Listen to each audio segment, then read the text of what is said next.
Donc, on va développer un sujet lié avec le Gemara que nous venons de faire ensemble. Alors, on va commencer avec une halakha,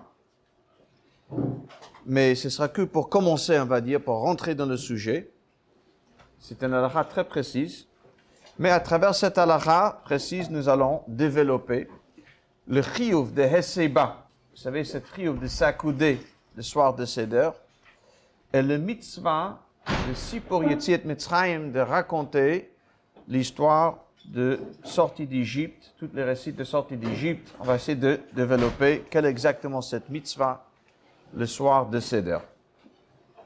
Ici, dans le Gemara, nous avons vu une halakha. Le Gemara nous dit que Isha Eitzel Baila Lo Baya Heseba. Une femme en présence de son mari n'a pas le chiyuv, l'obligation de s'accouder pendant le Seder. Il faut dire qu'ici, il y a une autre girsa dans le Gemara, c'est la girsa de Rif, que d'Arava aussi, ainsi que Ravacha et Gaon, qui dit Isha eina tzricha seba, tout court. Une femme, peu importe en présence de son mari, pas en présence de son mari, mariée ou non, une femme n'a pas l'obligation de Heseba le soir de Seder. La raison, comme Rabbi Choy Goin, le Shiltot de Rabbi Choy dit, elle est apportée ici dans le Rashbam chez nous. La raison est parce que l'Av d'Arkayo le Misge, ce n'est pas du tout de leur habitude de faire un Seba dans l'année. Et donc, c'est pour ça qu'on ne va pas les obliger de le faire le soir de Seder. Le Gemara continue. Ve'im isha chashuvahi. Et si c'est une femme qui est chashuv,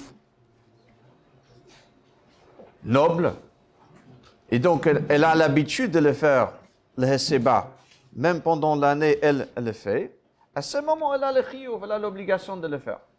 D'accord? Donc, une halakha très simple. Normalement, une femme n'a pas l'obligation de faire Heseba, sauf si c'est une femme chashuva, à ce moment, elle aura cette chiyuv, cette obligation. Cette halakha, qu'une femme n'a pas l'obligation de faire Heseba, est apportée dans le Shulchan Aruch, dans le Mechaber, dans Siman Taf Ayin Bet, Siv Dalet. Là-bas, il apporte cette halakha telle que elle est marquée dans le Rif. Une femme, Isha Eina Tzricha Heseba. Une femme n'a pas besoin de faire le mitzvah de Heseba.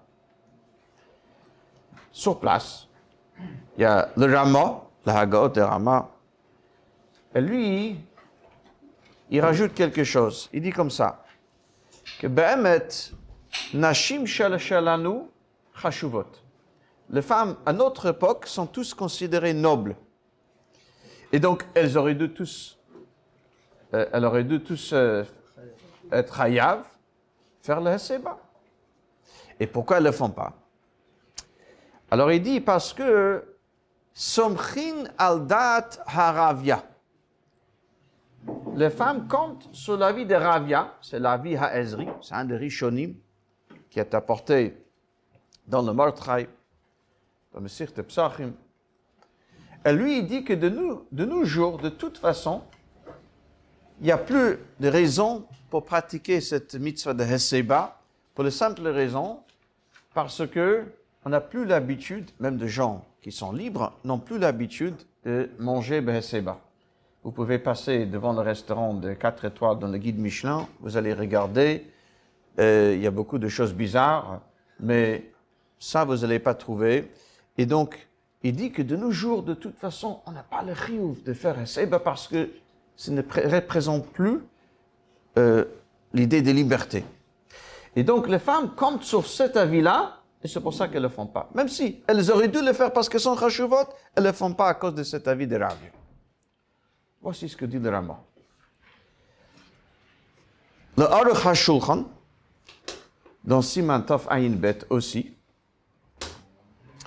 dans Sif Vav, le Aruch HaShulchan, il vient et il demande une question très simple, et très forte, sur le Rama, sur cette explication. Il dit, ça veut dire quoi? Pour les femmes, elles comptent sur la vie de Ravia. Donc, elle ne fait pas Seba. Il dit, c'est-à-dire, si on tient comme cet avis, alors pourquoi les hommes font Heseba? On aurait dû compter sur le Ravia, même pour les hommes, même pour le monsieur. Et si pour le monsieur ne compte pas sur cet avis, c'est parce qu'on tient que non, il faut continuer de le faire, même si ce n'est plus l'habitude de nos jours. À ce moment, pourquoi pour le femme ne le compte pas pour son avis? Donc lui, il n'est pas d'accord avec cette explication. Et il dit, si les femmes ne le font pas, parce qu'on ne considère pas tous, autant que Nashim Chashuvot, tous comme nobles, où il dit, en tout cas, elles ne se considèrent pas autant qu'eux, et donc c'est pour ça qu'elles ne font pas Heseba. Ok. Donc, mais les questions que le Aruch HaShulchan demande est a priori une question très forte. Sur le Rama, qu'est-ce que ça veut dire? Pour les femmes, on compte sur la vie de Ravia, ce n'est plus l'habitude de nos jours, pas de raison pour le faire, le Heseba. Pour le monsieur, par contre, là, non, on n'est pas d'accord, on continue de faire Heseba. Pourquoi cette différence entre monsieur et dame? Donc, on va essayer, on a dit on va juste commencer avec une halakha pour rentrer dans le sugya, d'essayer d'expliquer, de développer, expliquer qu'est-ce que c'est cette chiyuv, cette obligation de Heseba. Et à travers aussi, nous allons voir les définitions de mitzvah de réciter, le mitzvah de Haggadah, v'higadeta levincha, de réciter le récit de sortie de l'Égypte. Alors, on va commencer justement avec le Ravia. Qu'est-ce qu'il dit? Il dit de nos jours, on ne va plus, même le Bnei Chorin, pratiquer une telle pratique, de manger comme ça, accoudé. Lorsqu'on regarde, c'est vrai, sur le Rashi, sur le Rashbam, que nous venons de faire, hein? Alors, qu'est-ce que Rashi dit? Par exemple, dans le Rashi Matzah Tzericha Heseba, dit Rashi qui Bnei Chorin, comme de Bnei Chorin. Ça veut dire comme des hommes libres. Sur le Mishnah aussi, il est dit. Donc, on voit que l'idée de manger Beheseba Akoudé, ça veut dire manger comme un homme libre. Pas comme un esclave. Un esclave, on va dire manger assis. Un homme libre, des hommes libres manger accoudé. Ça, c'est donc, le svara, l'argument, donc, utilisé par le Rav, il est très simple. Si c'est parce qu'il faut manger comme un homme libre, alors puisque de nos jours, même les gens libres ne mangent plus comme ça, donc il n'y a plus de raison pour cette chiyuv de Heseba. Maintenant, il y a d'autres. Par exemple, le Maharal de Prague, qui a écrit un sefer sur la Haggadah qui s'appelle Gevurot Hashem. Il amène cette fameuse date Haravia, le Avi Ha'ezri, et il dit, je ne comprends pas ce qu'il dit. Je ne comprends pas cette Tana. Il dit, est-ce que parce que ce n'est plus l'habitude que nous ne devrons pas quand même montrer, exprimer quelque chose? Comme beaucoup de choses que nous faisons ce soir. Il y a une mitzvah, il dit laharot, en hébreu ça veut dire de montrer. Une mitzvah de montrer que nous sommes libres. Donc c'est un contre-argument contre le Ravia. D'un côté nous avons le Ravia qui dit, si l'idée est de manger comme un homme libre ce soir, et puisque ce n'est plus l'habitude même des gens libres de manger de cette façon, de cette manière, donc il n'y a pas de raison pour manger de cette façon Beheseba. De l'autre côté, nous avons le Maharal qui dit, ok, c'est pas l'habitude, mais il faut quand même montrer quelque chose. Pourquoi ne pas montrer ce soir à travers le Heseba que nous sommes sortis de l'Égypte, etc. Quels sont les deux côtés? A priori, ces deux manières de comprendre qu'est-ce que c'est Heseba. On peut le comprendre de deux façons, de deux manières. Recule, très simple. Nous pouvons comprendre Heseba, comme Rashi le dit, c'est de manger comme un ben chorin, comme un homme libre, et pas comme un evet, pas comme quelqu'un qui est asservi, quelqu'un qui est en esclavage. Il faut éviter de manger comme un evet, plutôt comme un ben chorin, comme quelqu'un qui est libre. Une autre façon, une autre manière qu'on peut expliquer Heseba, c'est un acte pour exprimer quelque chose. On fait exprès. On va faire quelque chose pour montrer que nous sommes libres. C'est pas juste, ne mange pas comme un esclave, mange comme un ben chorin. On va faire quelque chose pour montrer que nous sommes libres. On peut demander où est le makor, quelle référence. Regardons dans le Gemara et le Mishnah, le Gemara chez nous, on ne voit pas une telle chose, une telle idée qu'il faut faire quelque chose, de montrer. Alors même les références, pour ceux qui l'ont déjà fait, très bien, pour ceux qui ne l'ont pas fait, on peut le faire maintenant. Donc je vous ai laissé un feuille, vous avez le Rambam. Ce Perek Zayin, c'est le 7e Perek de Hilchot Chametz Matzah, où il explique ici le mitzvah de si pour Yetzias Mitzrayim. Halacha Vav, en bas de la page, Halacha Vav. Le Rambam nous dit comme ça. Bechol dor vador. Dans chaque génération, Chayav Adam leharot et atzmo ki'ilu hu ba'atzmo yatsa ata mishibud Mitzrayim. Shenemar ve'otanu hotzi misham. Chaque génération, un homme, il doit montrer comme si ces sentiments qu'il a, que lui-même est sorti d'Égypte. Alors, il faut noter, le makor de Rambam, c'est dans le Mishnah, dans Perek Arvei Psachim. Et là-bas, ce n'est pas marqué le harot, c'est marqué l'irot. Chol dor vador chayav adam l'irot et asmo. On connaît tous ce pasuk, ça fait partie des 12 psukim. Alors, c'est le Mishnah dans Perek Arvei Psachim, que dans chaque génération, un homme, il doit se voir, se considérer, sentir qu'on lui-même est sorti d'Égypte. Ce n'est pas une histoire qui a lieu il y a des milliers d'années avec nos ancêtres, mais que lui-même est sorti d'Égypte. Alors, dans le Mishnah, c'est marqué l'irot. Le Rambam, il change et il dit leharot. Il doit montrer.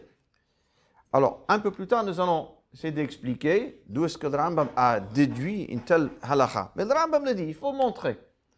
Dans le prochain halakha, halakha zayin, verso, lefichach. C'est pour cela, parce qu'il y a un chiyuv, le harot, parce qu'il y a un chiyuv de montrer.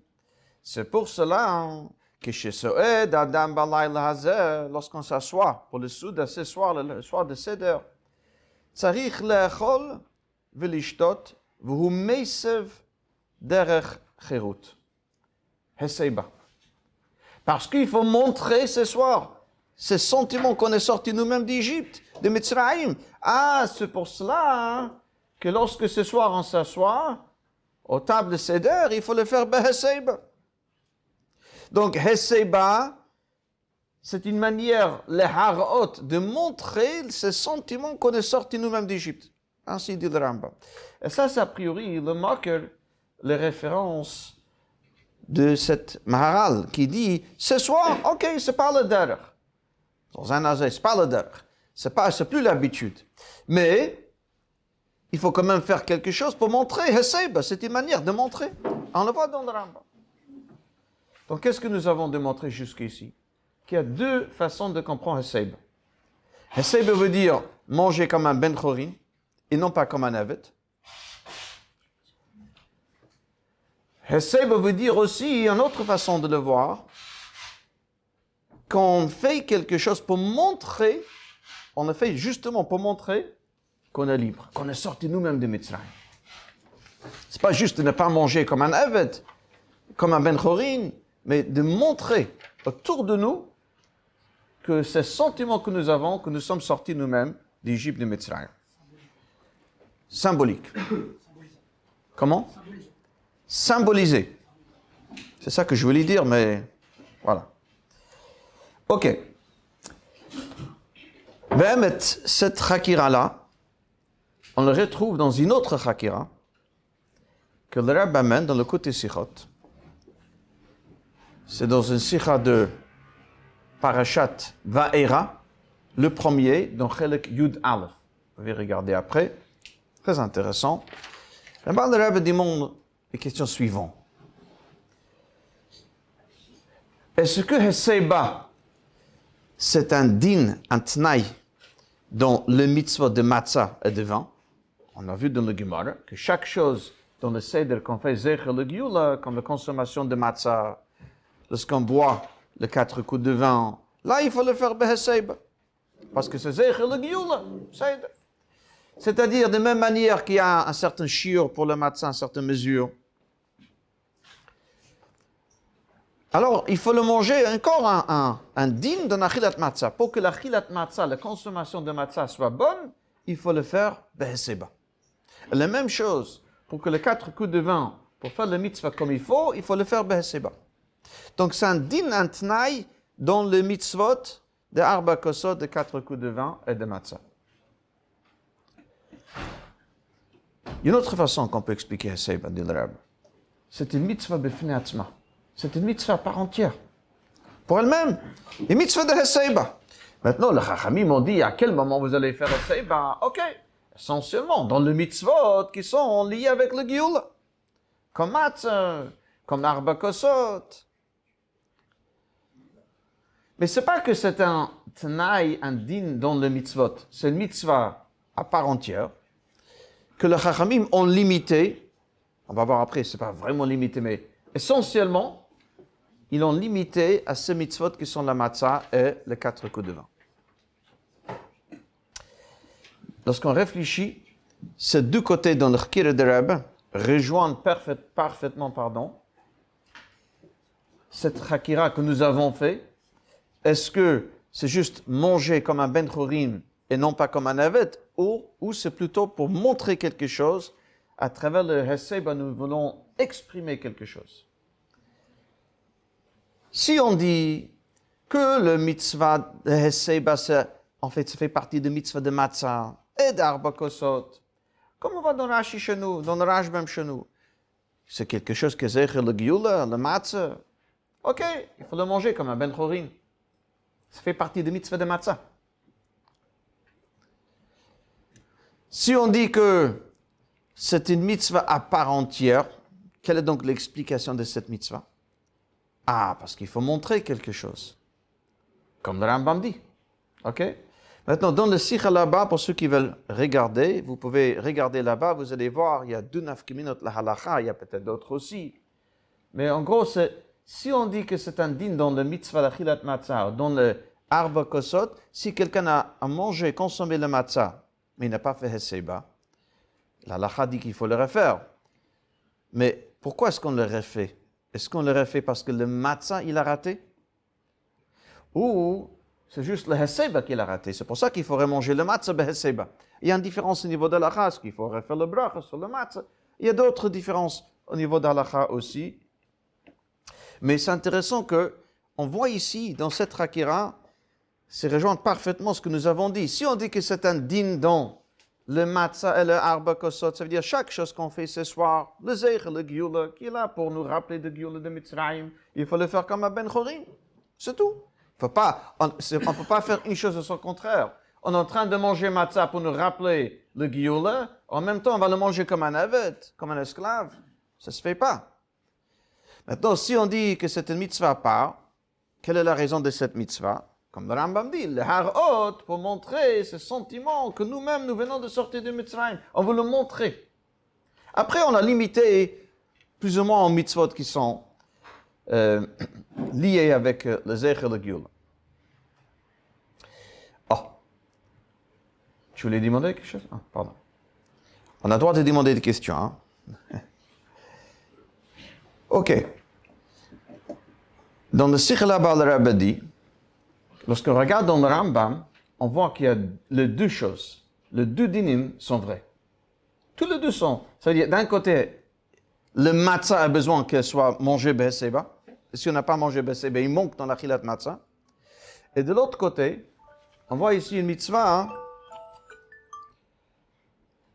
Je vais faire un petit sieste. Hein?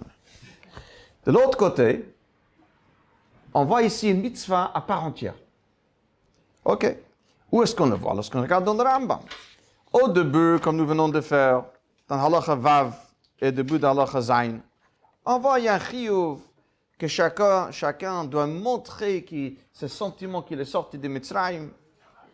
Après, dans Halacha Zayin, il dit, le ficha, c'est pour cela que chez Soed Adam Balayla Hazeh, lorsqu'il s'assoit au sud à ce soir, tzarich lachal velishtes, v'hu meisef. On voit qu'il s'agit d'une mitzvah à part entière. Le mitzvah de montrer qu'il est libre. qui se sent libre lui-même, que lui-même est sorti de Mitzrayim. Lorsqu'on regarde un peu plus tard dans le Rambam, Halacha Ches, là on voit que le Rambam commence à nous donner les détails de cette mitzvah. Et là il dit, Ve'ei matai tzrichin heseba, b'shat achilat kazait matzah, ou v'shtiet arba kosot alalu.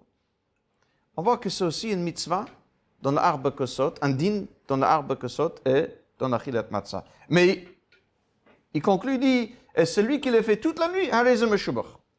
Le Rabbi dit, on voit ici, il y a deux choses, les deux sont vrais. D'un côté, il y a assez tant qu'une mitzvah par le harot, pour montrer. De l'autre côté, le matzah aussi, on doit le manger comme un ben chayr, et non pas comme un eved, comme un esclave.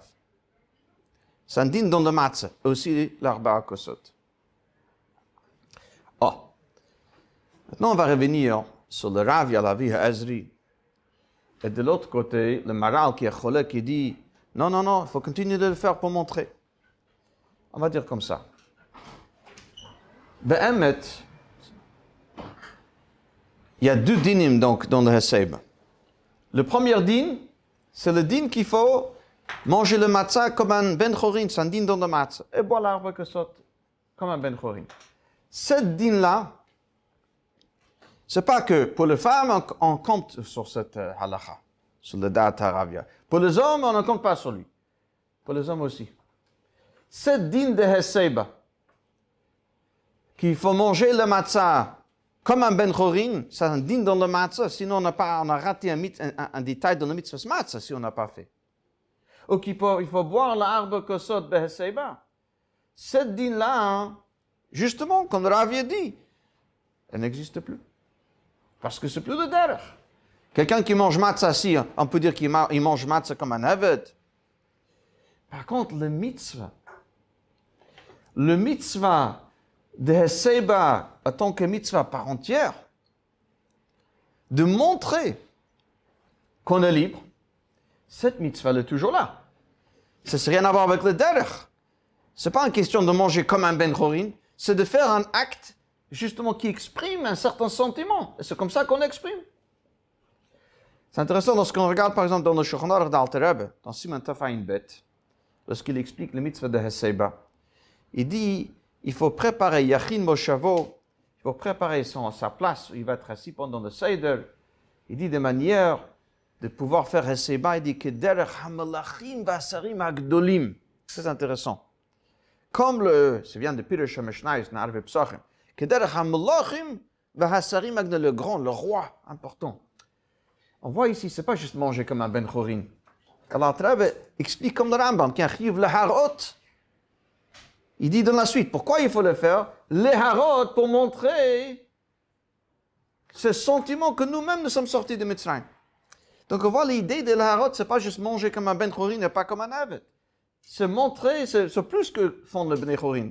C'est pas manger comme un melech, comme un sage, c'est faire quelque chose qui, justement, c'est pas l'habitude de gens normaux, dites normaux, mais de gens d'une classe au-delà, au-dessus.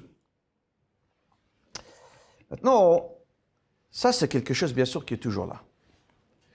Mais ça bien sûr, comme nous allons expliquer, ça c'est que pour le monsieur, pas pour les dames. Donc encore une fois, les questions d'Aruch HaShulchan. Sur le Rama, c'était si les femmes sont chashuvot, et la seule raison pour laquelle elles ne font pas le Heseba. C'est parce que on compte sur le Ravia. Alors pourquoi les hommes, on continue de faire Heseba? La réponse est parce que le Heseba, dont le Ravia elle parle, qui est de manger le matzah, de boire du vin comme un ben chorin, cette Heseba n'existe plus, ni pour le dame, ni pour le monsieur. T'as casé.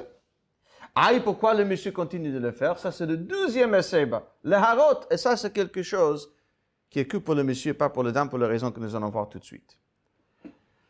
Nous, quelle est la raison? Maintenant, tu peux demander, où est le moque de Rambam? D'une telle Heseba, le harot, il faut montrer, le fichar, c'est pour ça. Lorsqu'on s'assoit ce soir, il faut le faire de Heseba. D'où le Rambam, il prend une telle chose. On regarde dans le Mishnah, c'est marqué, il y a mitzvah de Heseba. D'accord? Afilon chez Israël, il faut s'asseoir de Heseba. Ça, c'est le Mishnah. Nous avons un Mishnah, Bechol Dor Vado Chayav Adam Lirot et Atzmo. C'est un sentiment que chacun doit avoir. C'est pas marqué le harot. D'où est-ce que le Rambam déduit une telle halakha? Alors, le Rambam explique dans un autre endroit, cette fois-ci c'est dans Chelek Yudbet, dans le Sikha de Chag HaPesach. Le Rambam dit les choses suivantes, très intéressant. On sait que nous avons une mitzvah de rappeler notre sortie d'Égypte tout le jour, tout le soir. C'est Mishnah de Brachot qu'on lit justement le soir de Seder. Donc il y a un mitzvah de Zechirat Yetzis Mitzrayim qu'on fait tout le matin, tout le soir, en lisant le parachat de Tzitzit, le parachat de Shlach. C'est le troisième parachat de Kriyat Shema. À la fin, on dit Ani Hashem Elokechem, Asher Hotzeti Etrem Me'eretz Mitzrayim. Quelle est donc la nouveauté de mitzvah de raconter la sortie d'Égypte le soir de Seder par rapport aux mitzvahs que nous avons tous les jours et tous les soirs de toute l'année? Quelle est la spécificité de qu'est-ce qu'il y a en plus dans le mitzvah de Sipur Yetzis Mitzrayim par rapport au Zechirat Yetzis Mitzrayim de tous les jours, tous les soirs?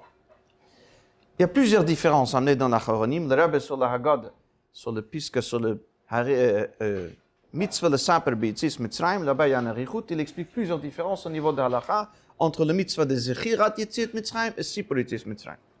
Mais une des différences est justement que ce soir, il faut raconter à quelqu'un. Vihigadato levincha. Le Gemara nous dit, c'est intéressant, que celui qui a un enfant, que l'enfant lui demande les questions, pose les questions, il va lui répondre. Il n'a pas d'enfant, dit le Gemara, ok, c'est sa femme qui va lui demander. Et s'il est seul, dit le Gemara, lui, il va se demander, après il va répondre. Ça veut dire, on voit ici les façons de Sipur Yetzis Mitzrayim, de faire cette mitzvah, c'est de raconter à quelqu'un. Tellement que même si on est seul, il faut qu'on se demande, on se répond. Comme si on a deux parties, deux voix, et on parle l'un à l'autre. Ad kedekach. Et donc, le Rambam, il a pris que si c'est comme ça pour Sipur Yetzis Mitzrayim de manière générale, alors ce détail de l'irot et atzmo ki ilu hu yatsa mi Mitzrayim, qu'il faut aussi sentir, avoir ce sentiment qu'on est sorti nous-mêmes d'Égypte, ça aussi, il faut que ça se fait de manière le harot, de le montrer aux autres. Ça, c'est le mocker Rambam. Donc, le mocker de Rambam, le harot, il faut montrer ce sentiment qu'on est sorti d'Égypte en apprend de Sipur Yetzis Mitzrayim. Maintenant, selon le Rambam, qui a le mitzvah de Sipur Yetzis Mitzrayim d'après la Torah, le soir de Seder? On sait qu'il y a des avis. Le Chinuch, par exemple, il dit dans mitzvah Chof Aleph, à la fin, il dit que c'est un mitzvah et pour les hommes et pour les femmes. Le Rambam, a priori, n'est pas d'accord. Le Minchas Chinuch, justement, là-bas de mitzvah Chof Aleph, amène de preuves, plusieurs preuves, que le Rambam, pour le mitzvah de Matzah, par exemple, dans le Perek précédent, Perek Vov, il amène le fameux Hekesh entre l'interdiction de consommer le chametz, c'est le mitzvah de consommer le matzah, pour dire que celui qui est bebal tochel chametz, celui qui a l'interdiction de consommer chametz, il a aussi l'obligation de manger le matzah. Mais lorsqu'on arrive ici, le Rambam ne dit rien.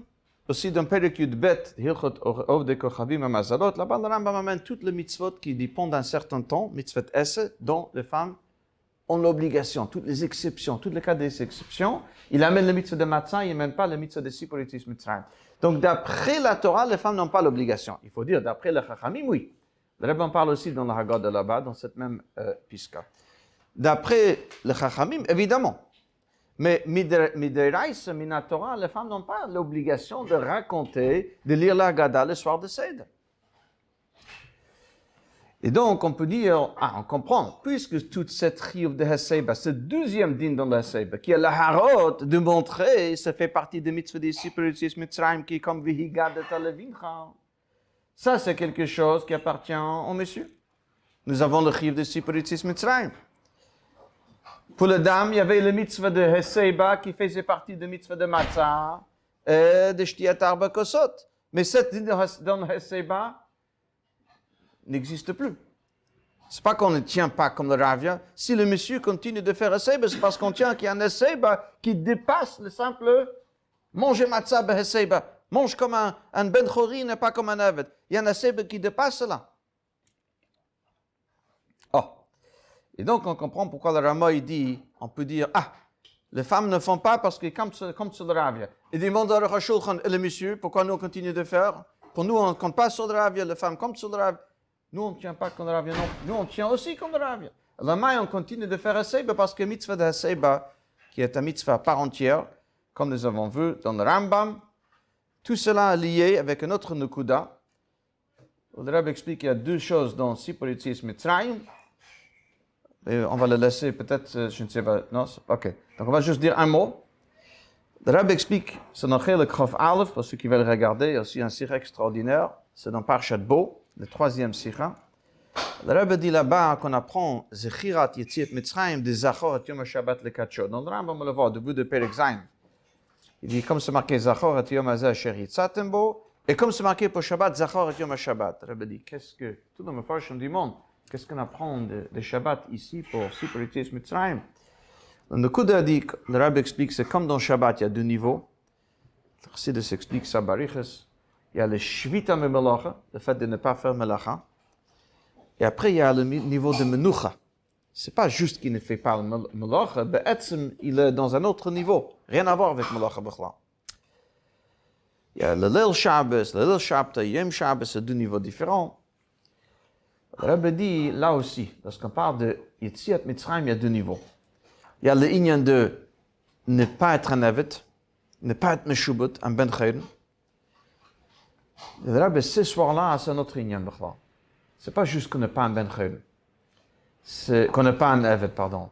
On est be'etzem la madrege de Chayres. Le fameux mot de Maharal, que depuis qu'on est sorti de Mitzrayim, un juif, tout ce qui concerne Torah Mitzvahs, d'être un bon juif, il n'est pas Meshubot. Même si on est Meshubot de Nyanim de...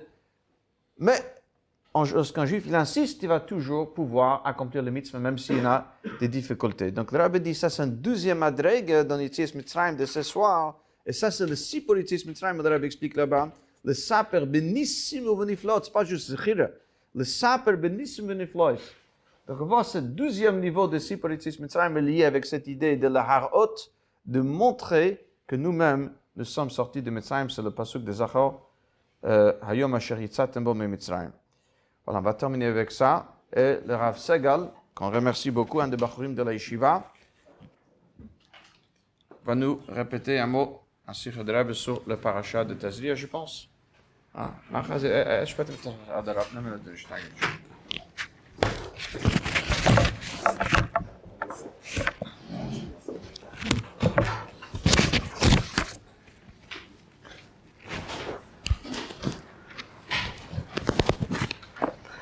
Alors, Parashat Tazria, ça parle par rapport aux lèpres.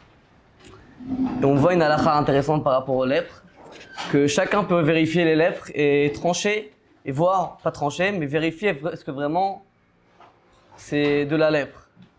C'est la première halakha. Que chacun, si c'est un sage, et maintenant il a bien appris, il connaît parfaitement la halakhot, il connaît parfaitement la halachot des lèpres par rapport aux habits, par rapport à la personne, etc. Alors lui, il peut vérifier est-ce que vraiment c'est une lèpre.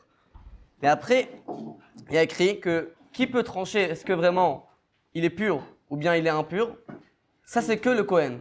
Même si maintenant, il y a écrit comme ça, que même si c'est le Kohen, c'est un choté ou bien un katan, c'est dire que maintenant, il ne sait pas est-ce que vraiment c'est de la lèpre ou pas. Alors maintenant, le sage lui fait répéter, dit tahor, il répète tahor. Ou bien tamé dit impur et lui il dit impur, et comme ça la personne devient pure ou bien impure. Alors sur ça c'est très étonnant. Premièrement, si maintenant le Kohen il compte sur le sage, alors pourquoi maintenant il y a besoin qu'il dise que c'est tamé ou tahor, vu que maintenant de toute manière il compte sur le sage. Et deuxième question, pourquoi on voit ça spécialement dans la lèpre et non pas dans les autres tumotes, dans les autres cas que la personne est impure, spécialement par rapport à la lèpre. Alors, c'est expliquer l'explication, malgré que ça rentre dans la catégorie des mitzvot qui sont incompréhensibles, des décrets, mais quand même, le Rambam dit que les mitzvot, on peut donner une raison, malgré qu'ils sont incompréhensibles, alors il faut toujours chercher de donner une raison à cela. Alors, le Rabbi explique que le Kohen, en fait, la lèpre fait allusion sur la personne qui est complètement écartée du peuple juif. Parce qu'on voit bien que celui qui a de la lèpre, il y a écrit comme ça, qui doit maintenant sortir des trois camps. Dans le peuple juif, il y avait trois camps. Il y avait le camp du Mishkan, le camp des Kohanim et des Lévim. Après, il y avait le camp des peuples juifs. Il y a écrit que celui qui avait de la lèpre, il devait être écarté et renvoyé en dehors des 3 camps. Et il y a écrit que même là-bas, il n'avait pas le droit d'être avec les autres personnes qui étaient impures, seulement il devait être vraiment seul. Et ça fait allusion spirituellement que maintenant la personne est complètement écartée du peuple juif, du peuple saint, et vraiment il est complètement écarté. Alors sur ça, il y a la halakha, que c'est seulement le Kohen qui peut trancher est-ce que c'est vraiment il est impur ou bien pur. Pourquoi? Parce que le Kohen, comme c'est connu que le Kohen, c'est Isha Chesed, c'est la personne de bonté, il a l'amour vers chaque juif, comme on sait que c'est le Kohen, que c'est lui qui bénit tout le Shabbat le peuple juif, Be'ahava avec l'amour. Et comme le Harizal nous dit que si maintenant il bénit le peuple juif sans amour, alors il peut lui arriver des malheurs. Alors c'est seulement lui qui a l'amour vers chaque juif, seulement lui peut trancher est-ce que vraiment il est pur ou bien impur. Parce que si vraiment il n'a pas l'amour vers le peuple juif, vers le juif, alors vraiment ça peut être des autres calculs. Pas forcément des calculs, des bons calculs qui viennent du bien, et c'est pour ça que maintenant, lui, il tranche qu'il est pur ou bien impur. C'est vraiment le Kohen. Que le Kohen, vraiment, il a l'amour vers le juif, alors lui, il peut trancher, malgré que maintenant, c'est le sage, malgré que ça doit être basé d'après la Torah. Et c'est pour ça que le sage, il vérifie. Mais qui peut trancher concrètement? Est-ce qu'il est tamé ou tahor? C'est seulement le Kohen. Parce que lui, on sait qu'il va faire tout, il va tout faire pour que maintenant, argumenter chez le Chacham, chez le sage, que vraiment il est impur ou bien, ou pas, et il va tout faire après pour que la personne après, elle va devenir pure. Et ça, c'est l'enseignement que quand on voit du mal chez un autre juif, alors vraiment, il faut vérifier est-ce que vraiment ça vient du côté bien ou du côté mal. Parce que c'est possible que vraiment, nous, on a des mauvaises habitudes, on n'aime pas cette personne-là. Et c'est pour ça qu'on dit que cette personne-là est complètement écartée du peuple juif. Mais c'est pas forcément ça vient du bien et c'est pas vraiment vrai ce qu'on pense.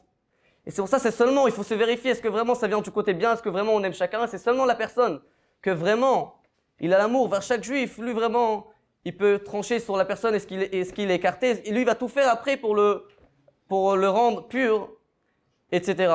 Et par ça que maintenant, alors on aura Avat Israël, Avat Rinam, l'amour vers chaque juif sans raison. On a annulé la raison de la galoute, que la raison de la galoute c'est le fait qu'on a détesté des juifs sans raison, et par ça maintenant un cher va arriver très prochainement.